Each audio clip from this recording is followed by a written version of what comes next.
Welcome to this rapid revision video focused on Ronald Reagan and the Second Cold War.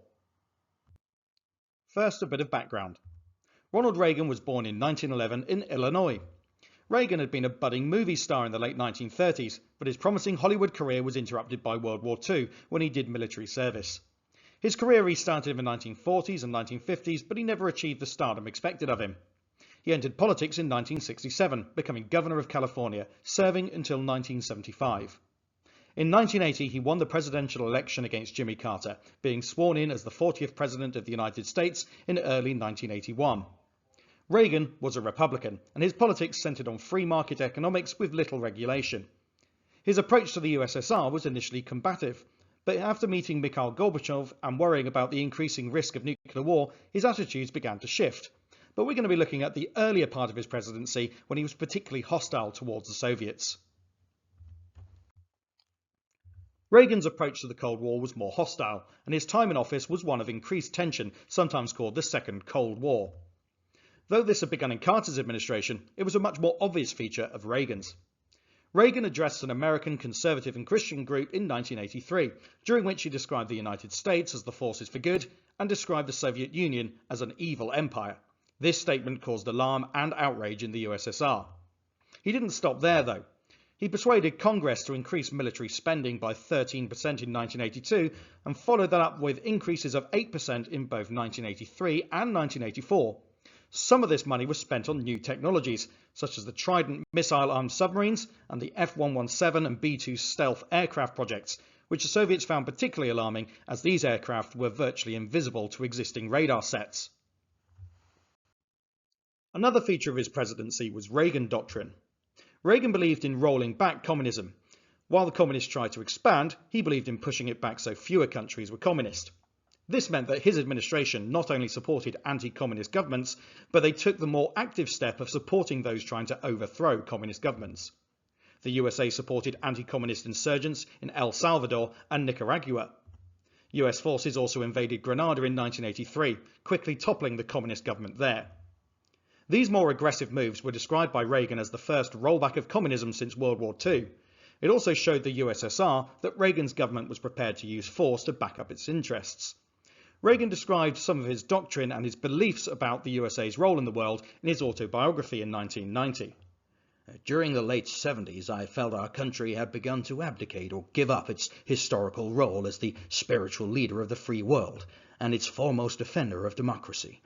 Predictably, the Soviets had interpreted our hesitation as reluctance to act and had tried to exploit it in their agenda to achieve a communist-dominated world. I deliberately set out to say some frank things about the Soviets to let them know that there were some new fellows in Washington. And where that impression came from, I'm really not sure. I apologise. But you get the idea that Reagan is wanting the USA to look more powerful again. He clearly felt that it looked weak under Carter and was keen to reverse this. He was quite a powerful public speaker as well, all part of his former role as an actor. Next, we'll consider the Strategic Defence Initiative.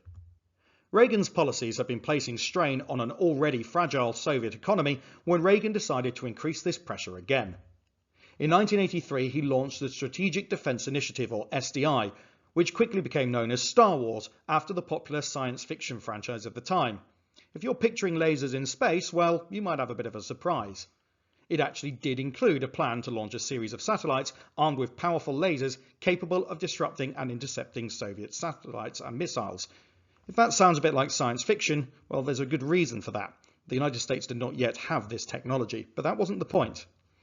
This was expressly against the 1967 Outer Space Treaty, where the superpowers had promised not to militarize space. In truth, such a system was years from being a reality. But other recently revealed US military technologies, such as stealth and the space shuttle, meant that the USSR could not assume this. They feared that their nuclear deterrent against the USA was suddenly redundant. What was true, though, is that the USA's computer technology was far in advance of the USSR's. Soviet investment in trying to catch up with the USA was a big factor behind further economic struggles and Gorbachev's adoption of perestroika, or new thinking, which we'll cover in a subsequent video. Let's sum up our final points. Ronald Reagan was elected president in 1980 and assumed office in 1981.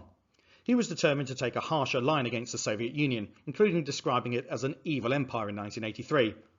These increased tensions are sometimes called the Second Cold War. He convinced Congress to increase military spending and encouraged the development of new technologies like stealth aircraft and Trident nuclear missiles. Reagan Doctrine involved the support of anti-communist regimes and those attempting to topple communist governments. The USA became involved in anti-communist conflicts in El Salvador, Nicaragua and Grenada. Reagan launched the Strategic Defense Initiative in 1983, sometimes called Star Wars. US claims of developing satellite-based anti-missile lasers were years from reality, but this prompted the USSR to try to match the USA, putting further strain on the Soviet economy.